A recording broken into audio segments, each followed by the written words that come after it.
Perhaps you heard, perhaps you did not hear, that the FBI arrested a man on New Year's Eve who they say was planning to attack people in Rochester, New York, and he did have some contact with folks in ISIS. But notice how little press it got around the country. And I was thinking about it. Now, think this through with me. First of all, he was entrapped, okay? And by that I mean the FBI had people that were drawing him in, posing as ISIS agents, ISIS operatives, and got him to say and to do things so that they could actually arrest him and get a conviction. Because that's what the FBI is about, making an arrest and either getting an indictment or getting a conviction. They want to have convictions. It's not enough to make an arrest. It's not even enough to have an indictment. You can have an indictment and not get a victory in court because, as has been said, you could get a grand jury to indict their grandmother for owning a piece of toast, something like that.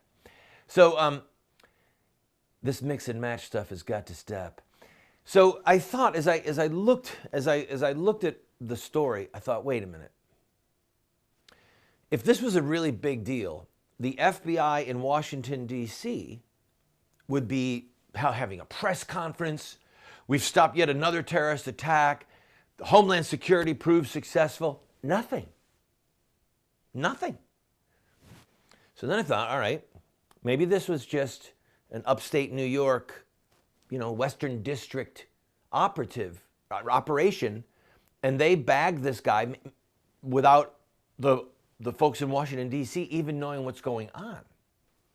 And then I thought, well, wait a minute.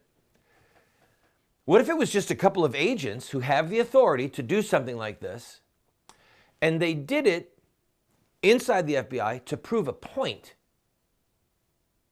Maybe, because we don't know what they were using to bait this guy, but maybe they were quoting the Quran and the Sunnah to him. Maybe they were reading portions of the Hadith. That's the record of Muhammad's life that's not in the Quran. Okay? Maybe these agents were making a point to their supervisors and their superiors that, listen, to get a Muslim to become a jihadist is not that hard. And we're going to show you how it's done. I don't know. This is just conjecture on my part. But the reason that I'm trying to assess what's going on is there has to be a backstory. And the fact that the people in Washington, D.C.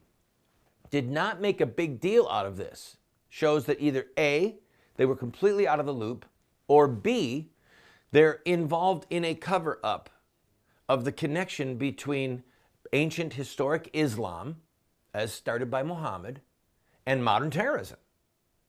In other words, maybe they said, okay, look, this is the guy we arrested. Here's how we got him in. We read this part of Sahih Bukhari and this part of Sahih Muslim. We read him these passages from the Quran. We got him to agree, yes, I'm going to go and I'm going to kill these people for the glory of Allah. And the folks in Washington, D.C. said, no, we're just not going to run with this as a victory because we have a narrative. We have a narrative that Islam is peaceful, that we're not at war with Islam, and that jihadists have simply hijacked the peaceful religion of Islam. And if it doesn't fit their narrative, we've seen repeatedly that President Obama is perfectly content to ignore the facts on the ground to work with his narrative. His narrative is that Islam is a peaceful religion and that guns are bad. So in the wake of that brutal terrorist attack in Southern California, where people clearly could have been saved if some of them had just been allowed to have proper training and have a small handgun, many of them would probably be alive. But he continues with his godless, demonic narrative that self-defense is bad and that Islam is peaceful. So what happened in Rochester, New York? I don't know. We'll see if the details come out. We know that this was a poor man. There are people already now that are just say, oh, he's a panhandler, he was set up, this is a joke.